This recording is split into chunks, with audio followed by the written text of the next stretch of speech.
코로나19의 영향으로 눈에 자주 띄는 주식 종목이 있는데요. 바로 바이오주 셀트리온입니다. 셀트리온은 코로나19 치료제 개발사로 국내에서 화제가 되어 올해 3월에는 지난 3월 대비 주가가 약 3배가량 오르기도 했습니다. 그런데 코로나 치료제 개발 말고 셀트리온이 어떤 일을 하고 있는지 아시나요? 검색창에 셀트리온을 치면 생명공학 기술 및 동물세포 대량 배양 기술을 기반으로 각종 단백질 치료제를 개발 및 생산하는 것을 목적으로 하고 있음이라고 나옵니다. 이 회사는 어떤 다른 약을 어떤 과정을 걸쳐 생산하는 걸까요? 바이오 산업에 관심 있는 사람 및 관련 종사자가 아닌 이상 어떤 사업을 하고 있는지 정확하게 알기는 힘들 것입니다. 이제 다른 회사를 한번 봅시다. 교촌치킨. 모두 아는 회사입니다. 따로 공부하지 않았는데도 이 기업이 어떻게 돈을 버는지는 누구나 다 알고 있습니다. 바로 치킨을 팔아서 돈을 벌죠. 더 자세히 들어가자면 교촌치킨 본사는 자신들의 레시피로 치킨을 팔아줄 가맹점을 모집하고 가맹점주는 치킨을 팔아서 수익을 본사와 나누고 소비자는 이 치킨값에 대해 값을 지불하고 조금만 생각해봐도 어떤 방식으로 돈을 버는지 알 수 있습니다. 우리가 깊게 공부하지 않아도 교촌치킨이 수익을 창출하는 방법을 알고 있는 이유는 일상생활에서 쉽게 접할 수 있는 회사이기 때문입니다. TV나 유튜브에서 광고를 하고 길가에 치킨집이 있고 심지어 이 영상을 보면서 교촌치킨을 먹고 있을 수도 있죠. 이처럼 셀트리온과 교촌치킨의 차이 중 하나는 우리가 잘 아는 주식이냐 잘 모르는 주식이냐입니다. 그렇다면 본론으로 들어가서 우리가 왜 셀트리온보다 교촌치킨 주식을 사는 게 나을까요? 이에 대한 답은 유명하다 못해 월가의 영웅, 주식 투자의 전설이라고 불리는 피터 린치의 투자 철학을 통해 알 수 있습니다. 1944년에 태어난 피터 린치는 보스턴 대학교 졸업 후 펜실베니아 와튼 스쿨에서 MBA를 수료했습니다. 어릴 때부터 골프장 캐디로 일했던 그는 대학 시절 당시 피델리티의 사장이었던 조지 설리반의 캐디로 일한 게 인연이 되어 피델리티에서 인턴을 하게 되었습니다. 그 후 경력을 쌓아 1969년에는 피델리티에 입사했습니다. 1977년 마침내 펀드 매니저가 되어 마젤란 펀드를 맡았고 그는 자신의 펀드를 세계 최대 펀드로 키워냈습니다. 그가 마젤란 펀드를 운용하기 시작했던 1977년에서 은퇴한 1990년까지 20년간 펀드 운용 자산은 1,800만 달러에서 140억 달러로 약 660배나 성장해 세계 최고의 펀드가 되었으며 이 펀드의 누적 수익률은 약 2,700%, 연평균 수익률은 29.2%에 달했다고 합니다. 이는 미국 전체 주식의 연평균 수익률을 능가하는 수치로 이렇게 시장을 뛰어넘는 실적을 거둔 사람은 월스트리트에서 워렌 버핏과 피터 린치를 제외하며 없다고 합니다. 피터 린치는 펀드 매니저로 일하면서 큰 부와 명예를 얻었지만 그만큼 힘들었습니다. 자신의 저서에서 그는 무지 힘들고 괴로웠다고 여러 번 언급했으니까 말이죠. 항상 1,400종목이 넘는 주식을 보유했으니 관리하기 쉽지 않았을 겁니다. 거기다 새로운 종목까지 발굴하러 다녀야 했죠. 결정적으로 2,000가지도 넘는 주식의 종목 코드는 외웠지만 딸 아이의 생일을 기억하지 못한다는 사실에 큰 충격을 받고 가족과 더 많은 시간을 보내기 위해 1990년 46세에 이른 나이에 은퇴하며 월가의 영웅, 주식 투자의 전설로 남게 됩니다.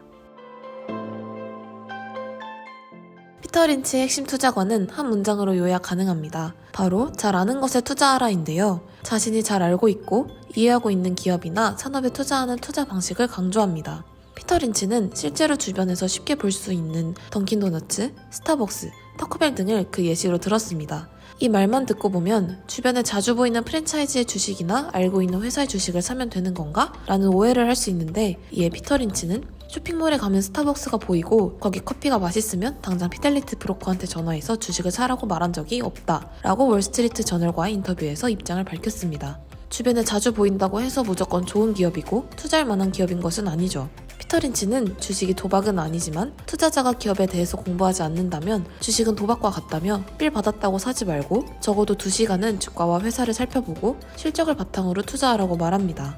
피터 린치가 주장하는 바는 자신이 잘 알고 있는 산업이나 기업이라면 그 기업에 대해 이해하고 공부하는 것이 더 빠르고 쉬울 것이고 그렇게 되면 자신이 어디에 투자해야 하는지에 대한 의사결정이 더 쉽게 내려질 것이라는 말입니다. 앞선 교촌치킨의 예시를 들어봅시다. 교촌치킨을 좋아해서 많이 시켜먹고 주변에 교촌치킨 가게가 많이 보이고 광고를 많이 봤다고 해서 바로 교촌 F&B를 매수하면 될까요? 그게 아니라 상대적으로 이해하기 쉬운 치킨 판매업이기 때문에 만약 올해 여름과 같이 올림픽이 있는 해라면 사람들이 경기를 관람하며 치킨을 많이 시켜먹겠지? 라는 생각을 어렵지 않게 할 수 있을 것이고 그렇다면 교촌치킨의 실적 전망이 좋을 것이라는 예측을 쉽게 할 수 있습니다. 이후 이 주식에 대한 공부를 해야겠다는 판단하에 교촌 F&B 관련 뉴스를 찾아봤더니 나쁜 이슈도 없습니다.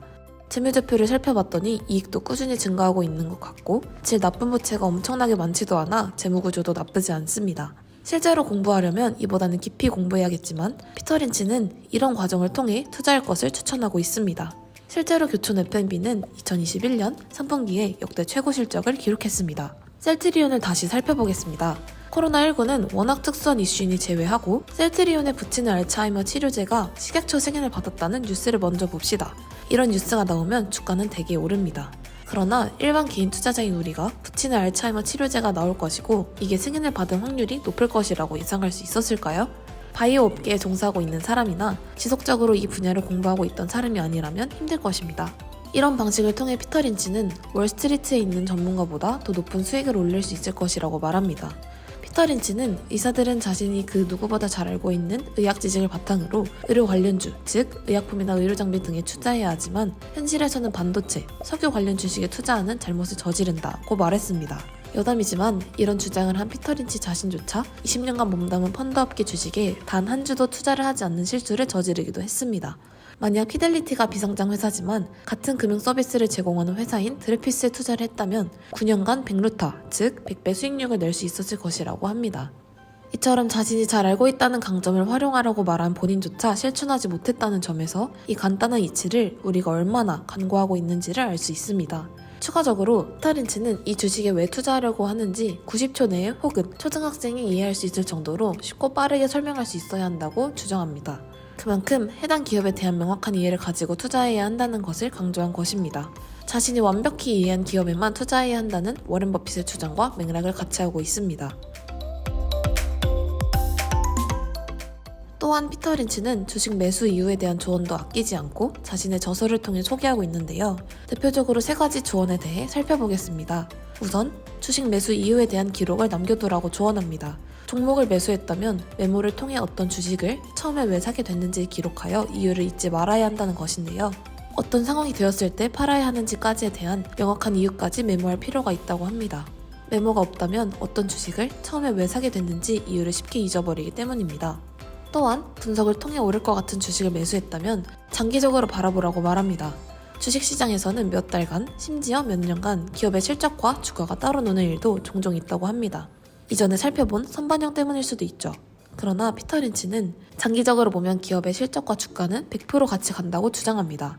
기업의 성공과 주식의 성공 사이의 괴리가 돈을 벌게 해준다. 즉, 좋은 실적을 기록했지만 주가가 그 좋은 실적을 반영하지 못하고 낮은 가격에 머물러 있을 때 그 기업의 가치를 알아보고 투자했을 때 돈을 번다는 것입니다. 때문에 인내심을 가지고 당장은 주가가 오르지 않더라도 성공하는 기업의 주식을 보유하고 있으라고 말하죠. 같은 맥락에서 주식시장의 하락장이라도 흔들리지 말라고 말합니다. 피터 린치는 주식시장의 하락은 1월에 치는 눈보라만큼 일상적이며 오히려 주가 하락은 공포에 사로잡혀 주식시장을 빠져나가려는 투자자들이 내던진 좋은 주식을 싸게 살 수 있는 기회라고 말합니다. 좋은 기업을 발견했다면 하락장은 언제나 있을 수 있는 일이기 때문에 장이 어떻든 흔들릴 필요가 없다는 것이죠.